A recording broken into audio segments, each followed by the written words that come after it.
নমরুদ হজরত ইব্রাহিম আলাইহিসসালামকে আগুনে নিক্ষেপ করতে চেয়েছিল, কিন্তু আল্লাহর কুদরতে আগুন তার জন্য ঠান্ডা ও নিরাপদ হয়ে গিয়েছিল। তিনি জীবিত অবস্থায় আগুন থেকে বেরিয়ে আসেন। ঘরে ফিরে আসার পর তার বাবা বললেন, ইব্রাহিম, যদি তুমি তোমার আল্লাহকে ছেড়ে না দাও তবে আমার ঘর ছেড়ে চলে যাও। তিনি ঘর বাড়ি ছেড়ে বেরিয়ে পড়লেন, চলে গেলেন মিশরের দিকে।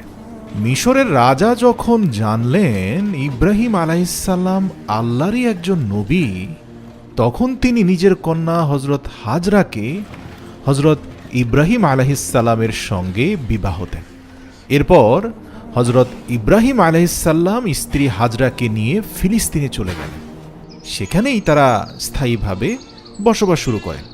ইব্রাহিম আলাইহিসসালামের কোনো সন্তান ছিল না। তিনি দিনরাত দোয়া করতেন, হে আল্লাহ, আমাকে একটি ভালো পুত্র সন্তান দান করুন।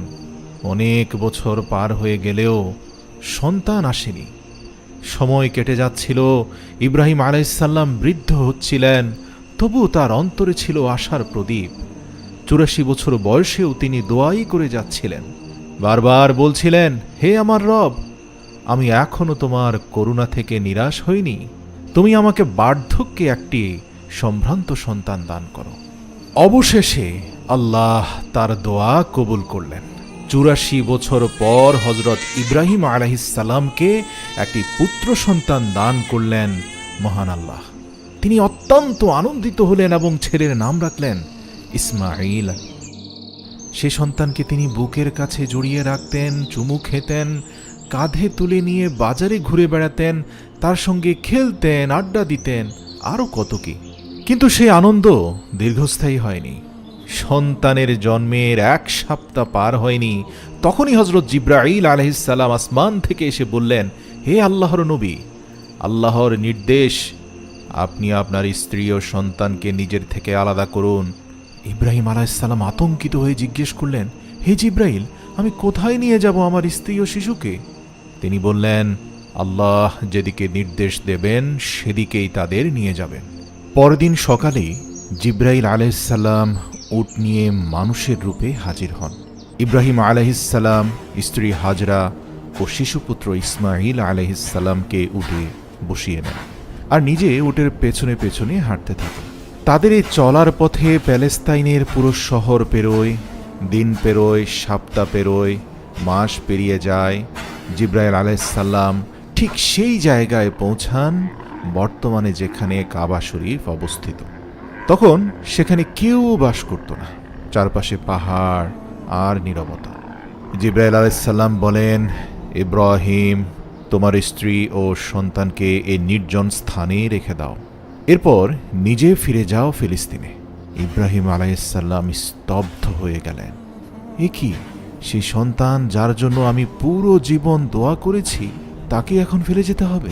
কিন্তু এটাই আল্লাহর হুকুম, আর ইব্রাহিম আলাইহিসসালাম আল্লাহর হুকুম মান্য করার ক্ষেত্রে পৃথিবীতে অতুলনীয় একজন মানুষ। স্ত্রী হাজরা দৌড়ে আসেন, তুমি কি আমাদের এখানেই ফেলে চলে যাচ্ছ? কোনো উত্তর নেই, তার চোখে শুধু অশ্রু। হাজরা আলাইহিসসালাম জিজ্ঞেস করেন, আল্লাহ কি আপনাকে এভাবে আমাদের রেখে যেতে বলেছেন? ইব্রাহিম আলাইহিসসালাম মাথা নাড়েন, হ্যাঁ। হাজরা আলাইহিসসালাম চোখ মুছে নেন, দৃঢ় কণ্ঠে বলেন, তাহলে তুমি যাও। আমার আল্লাহ কখনো আমাদের কষ্ট দেবেন না, আমি তার জন্য ত্যাগ করতে প্রস্তুত। ইব্রাহিম আলাইহিসসালাম চলে গেলেন। চারপাশে শুনশান নির্জনতা, না পাখির ডাক, না মানুষের শব্দ, শুধু পাথুরে পাহাড় আর রৌদ্রোজ্জ্বল মরুভূমি। সেই নির্জন উপত্যকাই আজকের মক্কা, যেখানে আমরা উমরা এবং হজ করতে যাই। কয়েকদিন কাটল। একটি মাত্র পানির পাত্র ছিল হাজরার কাছে, তাতে নিজের জন্য ও ছেলের জন্য পানি দিতেন, কিন্তু 3 দিন পর সেই পানিও শেষ। শিশু ইসমাঈল আলাইহিসসালাম কাঁদতে লাগলেন, তৃষ্ণায় কাতর হয়ে গেলেন। হাজরা আলাইহিসসালাম তাকে মাটিতে শুইয়ে দিলেন, নিজে ছুটে গেলেন পাশে থাকা একটি পাহাড়ে, যে পাহাড়ের নাম আমরা সাফা পাহাড় বলে জানি। সেই পাহাড়ের উপরে উঠে তিনি চারপাশে পানির খোঁজ করলেন, কিছুই দেখা গেল না। তখন দৌড়ে গেলেন অন্য পাহাড়ে, যার নাম মারওয়াহ, যেখানে আমরা আজ ছুটে যাই হজের জন্য, এভাবে 7 বার সাফা এবং মারোয়া পাহাড়ের মাঝে পানির আশায় দৌড়তে লাগলেন। কোনো ছায়া নেই, কোনো আশ্রয় নেই, শুধু একজন মায়ের কান্না আর দোয়া। অবশেষে তিনি ক্লান্ত হয়ে পড়লেন, চোখে জল, পায়ে ব্যথা, হৃদয়ে বোঝা। তিনি পাহাড়ের পাশে বসে পড়লেন, চোখ বন্ধ করলেন, হৃদয় থেকে বললেন, হে আল্লাহ, আমি আমার চোখের সামনে আমার প্রাণপ্রিয় সন্তানকে মরতে দেখতে পারি না। ঠিক তখনই কুড়িঘরের পাশে এক অলৌকিক ঘটনা ঘটে। একটি আওয়াজ শোনা যায়, মাটি ফুঁড়ে কলকল ধারায় পানি বের হচ্ছে। সুবহানাল্লাহ! হাজরা আলাইহিসসালাম দৌড়ে যান সেখানে। দেখেন শিশু ইসমাইল আলাইহিসসালামের পায়ের গোড়ালির আঘাতে মরুভূমি ফেটে নিচ থেকে বিশুদ্ধ ঠান্ডা পানি বের হচ্ছে। আল্লাহু আকবার!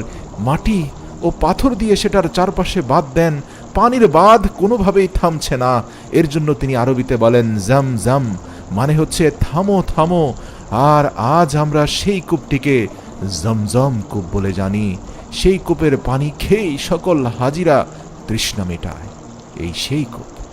সুবহানাল্লাহ! হাজরা আলাইহিসসালাম পানি পান করলেন, সন্তানের মুখে পানি দিলেন। ধীরে ধীরে সেই জায়গায় গাছপালা জন্মাতে শুরু করলো, খেজুর, ফলমূল আসতে লাগলো। বেশ কয়েক মাস পর একটি কাফেলা সেই পথ দিয়ে যাচ্ছিল। তারা দেখতে পেল পাখির আনাগোনা, বোঝা গেল এখানে পানি আছে। তারা এসে হাজরা আলাইহিসসালামের কাছ থেকে অনুমতি চাইল সেখানে বসতি স্থাপন করা। হাজরা আলাইহিসসালাম বললেন, তোমরা থাকতে পারো, কিন্তু এই পানির কূপ যেন কেউ দখল করতে যেও না, এটা কারো সম্পত্তি যেন না হয়ে যায়, এটা আল্লাহর দান। এভাবেই মক্কা নগরীর প্রথম বসতি ঘটিত হলো। আর হাজরা এবং ইসমাইল আলাইহিসসালামই হলেন সেই জমজম কূপের প্রাথমিক মালিক। হযরত ইব্রাহিম আলাইহিসসালাম তার প্রিয় স্ত্রী হাজরা আলাইহিসসালাম ও পুত্র ইসমাইল আলাইহিসসালামকে খুব মিস করতেন। দিনরাত আল্লাহর কাছে প্রার্থনা করতেন, হে আল্লাহ, আমাকে তাদের সঙ্গে আরেকটি বার দেখা করার অনুমতি দাও। অবশেষে 1 বছর পর আল্লাহ তাকে মক্কা যাওয়ার অনুমতি দিলেন। কিন্তু শর্ত ছিল শুধু দেখে আসবেন, কথা হবে অল্প, এবং থাকার অনুমতি নেই।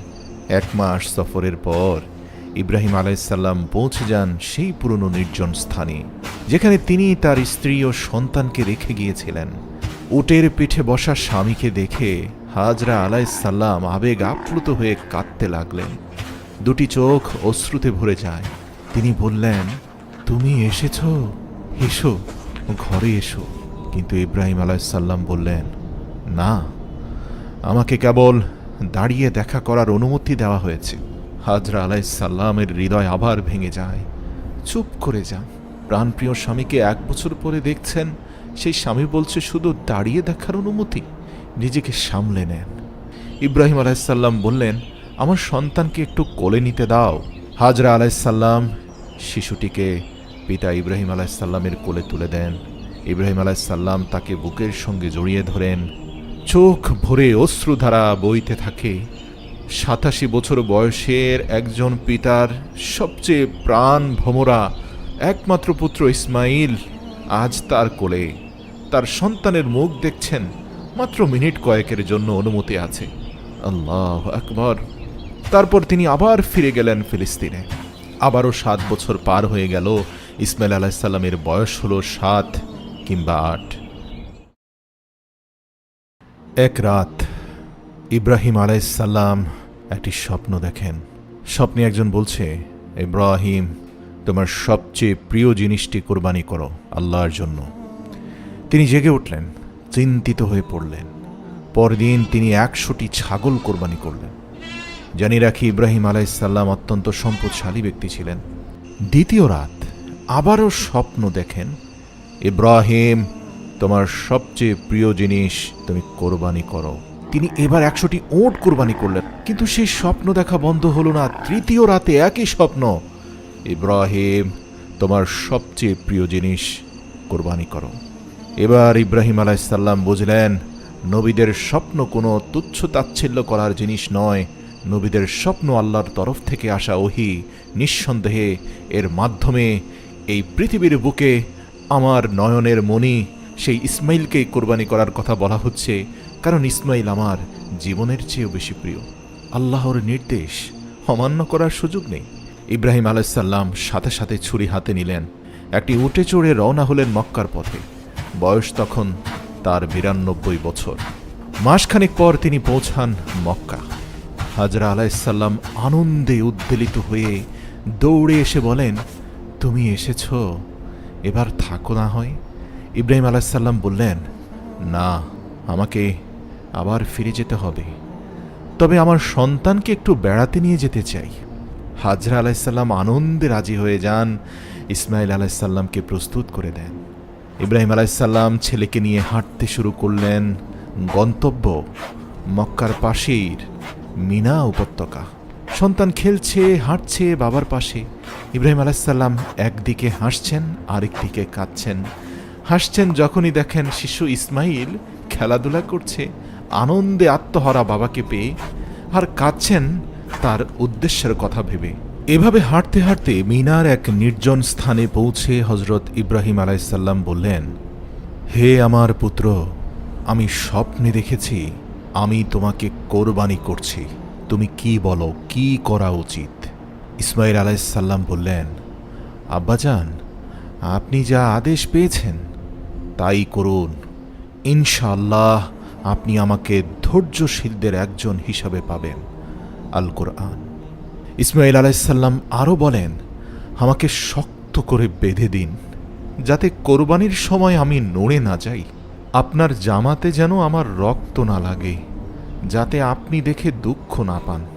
আমাকে মাটির দিকে মুখ করে শুইয়ে দিন, যাতে আমার মুখ না দেখেন। আর আমার মাকে আমার সালাম পৌঁছে দিবেন, এবং যদি চান আমার জামাটা দিয়ে দেবেন, যাতে তিনি সান্ত্বনা পান। এই আবেগময় পরিস্থিতির সুযোগে শয়তান এসে এক পরিচিত মানুষের রূপে প্রথমে ইব্রাহিম আলাইসাল্লামের কাছে এসে বলে, ইব্রাহিম, পাগল হয়েছ? তুমি কি সত্যি তোমার ছেলেকে কোরবানি করবে? এ কেমন পিতা তুমি? ইব্রাহিম আলাইসাল্লাম শয়তানকে 7টি কঙ্কর ছুঁড়ে মারেন, শয়তান চলে যায়। এবার শয়তান হাজির হয় হাজরা আলাইসাল্লামের কাছে। তারপর বলে, তোমার স্বামী ইব্রাহিম তোমার ছেলেকে হত্যা করতে নিয়ে গেছে। হাজরা আলাইসাল্লাম বলেন, ইব্রাহিম আল্লাহর নির্দেশ ছাড়া কিছুই করে না। যদি এটা আল্লাহর আদেশ হয়, তাহলে তিনি যা করছেন তাতেই কল্যাণ আছে। তৃতীয়বার শয়তান ব্যর্থ হয়ে শেষ সুযোগ হিসাবে ইসমাইল আলাইসাল্লামের কাছে আসে এবং বলে, তুমি কি তোমার বাবার হাতে মরতে যাচ্ছ? ইসমাইল আলাইসাল্লাম বলেন, আমার বাবা যদি আল্লাহর হুকুমে আমাকে কোরবানি করেন, তবে এটা আমার সৌভাগ্য। শয়তান ব্যর্থ হয়ে ফিরে যায়। এই 3টি স্থানে আজও পৃথিবীর সকল হাজিরা কঙ্কর নিক্ষেপ করেন। অবশেষে ইব্রাহিম আলাইসাল্লাম তার প্রিয় পুত্র ইসমাইলকে মাটিতে শুইয়ে দিলেন, মুখ ঘুরিয়ে নিলেন, যেন সন্তানের মায়াবী মুখটা তাকে দেখতে না হয়। অর্থাৎ ছুরিটা তিনি গলার দিকে চালাবেন পেছনের দিক দিয়ে, কিন্তু ছুরি চালাচ্ছেন, সন্তানের গলা কাটছে না। ইব্রাহিম আলাইসাল্লাম চেষ্টা করছেন, তবুও ছুরি কাজ করছে না। ঠিক তখনই আল্লাহর পক্ষ থেকে আওয়াজ আসে, ইব্রাহিম, তুমি তোমার স্বপ্নকে সত্য পরিণত করেছ, তুমি পরীক্ষায় উত্তীর্ণ হয়েছ। আল্লাহর হুকুমে জিবরাইল আলাইসাল্লাম জান্নাত থেকে একটি মোটা সাদা রঙের দুম্বা নিয়ে আসেন। তিনি বলেন, এই দুম্বাটিকে ইসমাইল আলাইসাল্লামের পরিবর্তে কোরবানি করো। ইব্রাহিম আলাইসাল্লাম দুম্বাকে কোরবানি করলেন। ইসমাইল আলাইসাল্লাম আল্লাহ আকবর বলে সেজদায় লুটিয়ে পড়লেন। এই ঘটনার স্মৃতিতে আজও সারা দুনিয়ার মুসলমানেরা কোরবানি করে। হজরত ইব্রাহিম আলাইসাল্লাম ও ইসমাইল আলাইসাল্লাম দুজনেই ফিরে এসেছেন সেই মহা পরীক্ষার পর, যেখানে পিতা নিজের সন্তানকে আল্লাহর জন্য কোরবানি করতে চেয়েছিলেন, আর সন্তানও আল্লাহর সন্তুষ্টির জন্য নিজে কোরবানি হতে প্রস্তুত ছিলেন। এই ঘটনার মাধ্যমে আল্লাহ একটি মহান বংশধারার ভিত্তি স্থাপন করলেন।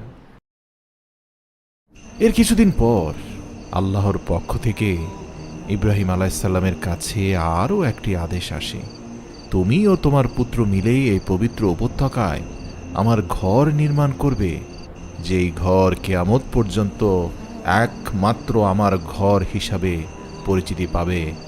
যা বর্তমানে আমরা খানায়ে কাবা বলে চিনি। সুবহানাল্লাহ। ইব্রাহিম আলাইসাল্লাম এবং ইসমাইল আলাইসাল্লাম দুজন মিলে কাজ শুরু করলেন। ইসমাইল আলাইসাল্লাম পাথর এনে দিচ্ছেন, ইব্রাহিম আলাইসাল্লাম স্থাপন করছেন। যখন কাবার দেয়াল উঁচু হয়ে যায় তখন ইব্রাহিম আলাইসাল্লাম একটি পাথরের উপরে দাঁড়ান। সেই পাথরের নাম আজও স্মরণীয়, যাকে আমরা মাকামে ইব্রাহিম বলে চিনি। কাবা নির্মাণ শেষ হলে দুজন পিতা পুত্র আল্লাহর দরবারে হাত তুলে দোয়া করলেন, হে আমাদের রব, আমাদের কাছ থেকে এটা কবুল করে নাও এবং আমাদের থেকে এমন একটি জাতি বানাও যারা তোমার ইবাদত করবে, তোমার পথে চলবে। ইব্রাহিম আলাইহিসসালামের সেই দোয়া আল্লাহ কবুল করেছিলেন। আর বহু শতাব্দী পর হজরত মুহাম্মদ সাল্লাল্লাহু আলাইহি ওয়াসাল্লাম জন্মগ্রহণ করেন এই ইসমাইল আলাইহিসসালামের বংশধারাতেই এবং এই পবিত্র কাবার পাশেই। বন্ধুরা, এই ঘটনা শুধু একটি গল্প নয়, এটা হচ্ছে পৃথিবীর বুকে থাকা মহান রবের তরফ থেকে দেখানো পৃথিবীর শ্রেষ্ঠ বিস্ময়কর সত্য ঘটনা। এটা ত্যাগের ঘটনা, বিশ্বাসের প্রমাণ আর আল্লাহর প্রতি সম্পূর্ণ আত্মসমর্পণের শিক্ষা। আজও আমরা কোরবানি করি, কিন্তু আমরা শুধু পশু জবাই করি না, আমরা কোরবানি করি আমাদের আত্মমর্যাদা, খারাপ ইচ্ছা, গর্ব, অহংকার সব কিছু শুধু আল্লাহর জন্য। বন্ধুরা, ইব্রাহিম আলাইসাল্লাম, হাজরা আলাইসাল্লাম, ইসমাইল আলাইসাল্লাম তারা আমাদের জন্য রেখে গেছেন আখেরি যুগেও আলো জ্বালানোর জন্য এক অনন্য দৃষ্টান্ত। আসুন আমরাও তার মতো হতে না পারি, তার পথে চলার অন্তত চেষ্টা করি। ভিডিওটি ভালো লাগলে শেয়ার করুন, তাতে আপনার একটি ক্লিকেই কারোর হৃদয় পৌঁছে যাবে এই পবিত্র বার্তা। পরবর্তী গল্পে আবারও দেখা হবে ইনশাআল্লাহ। আসসালামু আলাইকুম ওয়া রাহমাতুল্লাহ।